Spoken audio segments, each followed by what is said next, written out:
Imagine you're a veteran. You've come home, the war is over, at least for you. And you decide to write a letter to the President of the United States because you've seen things you can't shake. You describe cases of Vietnamese civilians being killed by American soldiers. You mention My Lai, the massacre everyone already knows about. And you say that what happened there may not have been unique. The White House receives your letter, and the reply you get back is 4 sentences long. For most Americans, the Vietnam War has one atrocity with a name, My Lai. A single village, a single morning in March 1968. For decades, that one event has carried the moral weight of the entire war. As if naming it meant understanding it, but historian Nick Turse spent years asking a different question. What if My Lai was not an isolated incident? What if it was part of a broader pattern?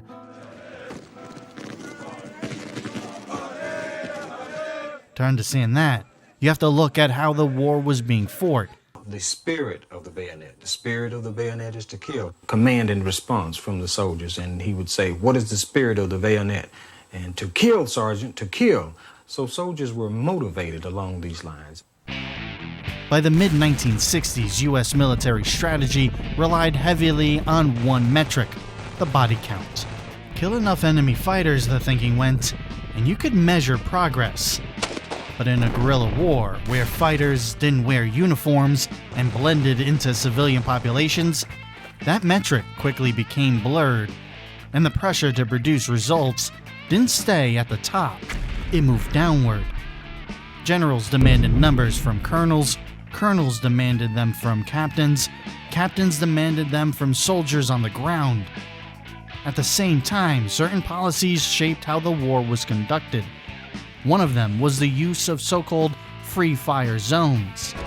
These were areas where U.S. forces were authorized to engage targets with fewer restrictions, and in practice, many troops treated anyone present as a potential enemy. As one soldier later recalled, civilians in these areas were often assumed to be hostile by default. Nick Turse cites a U.S. Senate study estimating that by 1968, hundreds of thousands of civilians have been killed or wounded in such zones. This is not a footnote. That's central to understanding the war.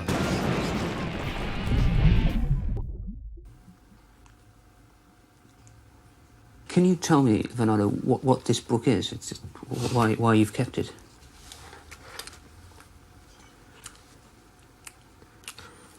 This is my life. This is my past, this is my present, this is my future. And I keep it, to remind me. But it's always there. This is it. This is my life. This is everything. This is the way I am. This is what made me this way.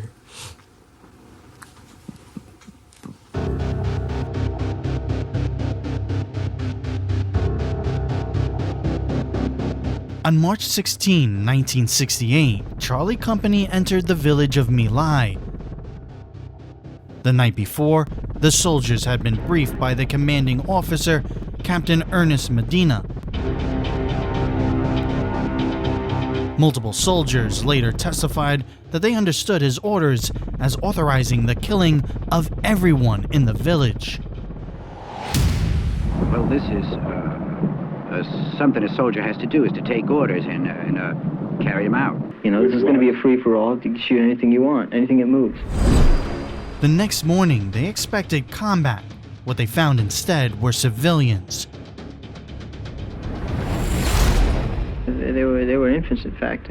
It makes you think that even if they were considered beasts, that you would think that maybe a water buffalo calf or a little piglet would fare better than a child. The training came to me, the programming to kill. And I just started killing. The hardest part is to kill, but once you kill, It's become easier to kill the next person and the next one and the next one, because I had no feelings or no emotions or no nothing, no direction. I just killed them. Women, children, and elderly men. Over the course of several hours, hundreds of unarmed people were killed. The exact number remains debated. U.S. military investigations estimated around 347 victims. Vietnamese sources list more than 500 names. The violence was not hidden immediately. Initial reports described the operation as a success. How did the guys look when they were doing this? They looked like they were having a lot of good time. Did you see anyone not? No, I think everybody was just about everybody was busy. Senior U.S. commanders, including General William Westmoreland, reportedly praised the unit before the full truth emerged. It took more than a year for the story to reach the public, and it only came out because of one man, Ron Ridenhour. A young veteran who had not been at My Lai gathered testimony from soldiers who had. When I sat down with a friend who had been there 3 weeks after the massacre, and we were telling each other war stories, and we hadn't seen each other in 3 months, and I said, "What have you been doing?" He said, "What have you been doing?" He said, "Oh man, did you hear what we did at Pinkville?" I said, "No, what'd you do at Pinkville?" He said, "We went in there and we killed everybody." I said, "Killed everybody? What do you mean?" He said, "We just shot them, lined them up and shot them down. 300, 400, 500 people, I don't know how many." And my immediate reaction was, these no good sons of bitches. Look what they've gotten me into. Look what they've gotten us all into. They left me now with a choice to turn in my friends or to be a part of this horrible crime. And I'm not going to be a part of this horrible crime. He wrote letters to members of Congress and government officials demanding an investigation. His efforts, along with reporting by journalist Seymour Hersh and photographs published in Life magazine, forced the story into the open. I happened up on a group of GIs surrounding these people. And one of the American GIs yelled out, "Hey, he's got a camera." So they kind of all dispersed just a little bit, and I came up on him, and okay, I took the photograph. I thought they were going to question the people. But just as soon as I turned and walked away, I heard firing. I looked around over the corner of my shoulder. I saw the people drop. I just kept on walking. And you think back, could I have prevented this? How could I have prevented this? Yeah, it's a question I still kind of, ask myself today. Then came the investigations. The Pentagon launched inquiries, including the Piers Inquiry. Dozens of individuals were identified as involved in misconduct or its cover-up. Sergeant David Mitchell, accused of shooting people at the ditch site in My Lai. But I'm not guilty. Charlie Company's commanding officer, Captain Ernest Medina. I can further say that I did not see any slaughter at My Lai 4 that day, and none was reported to me. And I'll further state that I did not order any massacre at My Lai 4. Lieutenant William Calley, originally charged with 109 murders. Calley came to embody the issues at the heart of the case. His defense, that he was only following orders, evoked disturbing comparisons with the Nazis at Nuremberg. But the prosecutors misjudged public opinion. Attitudes to Calley in particular reflected a growing hostility to the prosecution of My Lai veterans. All I can say is thank you all very much, each and every one of you that has supported me, and also those that are supporting the men still over in Vietnam and the United States Army. Thank you very much. Many of them officers. But in the end, only one person was convicted, Lieutenant William Calley. This is where Nick Turse's research takes the story further. Working in the National Archives, he uncovered records from the Vietnam War Crimes Working Group, a secretive Pentagon task force created after My Lai to track allegations of atrocities.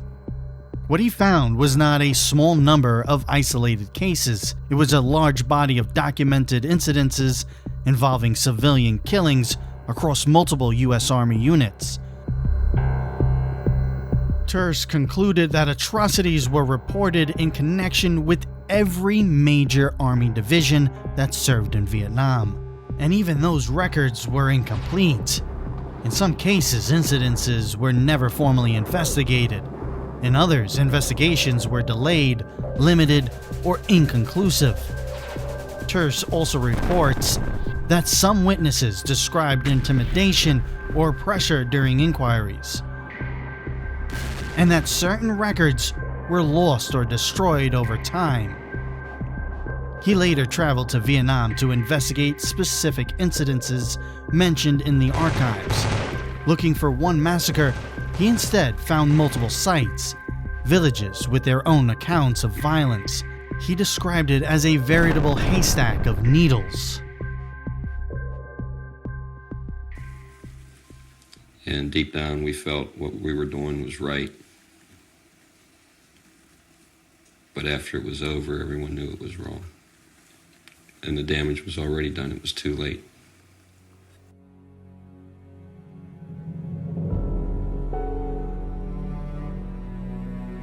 One of the stories Turse followed was that of Jamie Henry, an Army medic and whistleblower. Henry had reported a massacre involving women and children. Years later, Turse discovered that Army investigators had, in fact, confirmed Henry's account. But no one was charged, and Henry himself was never informed of the findings. The records were simply filed away. What emerges from Turse's research is a larger argument that the killing of civilians in Vietnam was not only the result of individual misconduct, but was shaped by broader policies and pressures. I was trained to kill, but the reality of killing someone is different from training and pulling the trigger. So you knew when you went into the village that if you found women, old men, children, anything that was living, you knew that you were going to have to kill them that day? From women and children to dogs and cats, yes.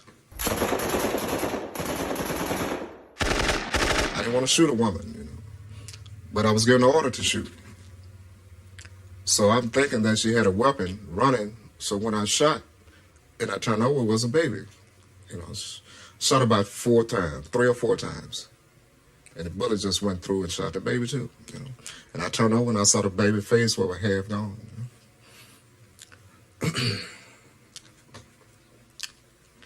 And I just blinked. I just went. Body count incentives, permissive rules of engagement, operational practices like free fire zones. According to Turse, these factors created conditions in which civilian deaths became widespread.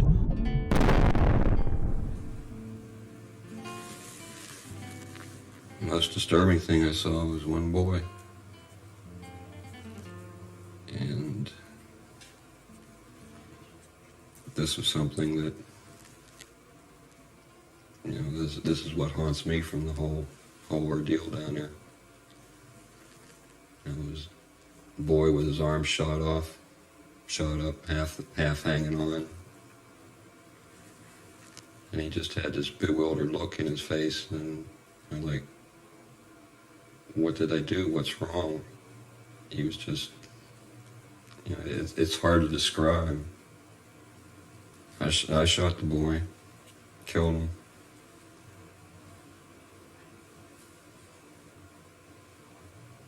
And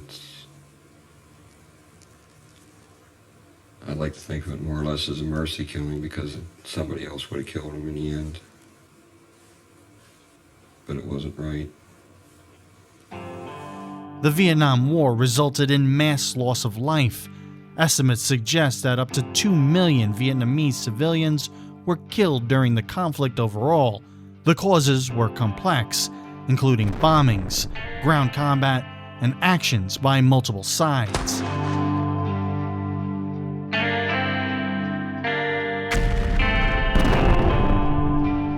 My Lai gave Americans a name for one atrocity, but it also allowed that atrocity to be seen as an exception. I was personally responsible for killing between 20 and 25 people. Now, 25 people, personally. From shooting them, to cutting their throats, to scalping them, to cutting off their hands, and cutting out their tongue. I did that. A single event caused by a few individuals. The deeper question, the one Turse raises, is harder to answer. What if it wasn't an exception? What if it reflected something systematic? In Vietnamese tradition, those who die violently and without recognition are sometimes described as wandering spirits.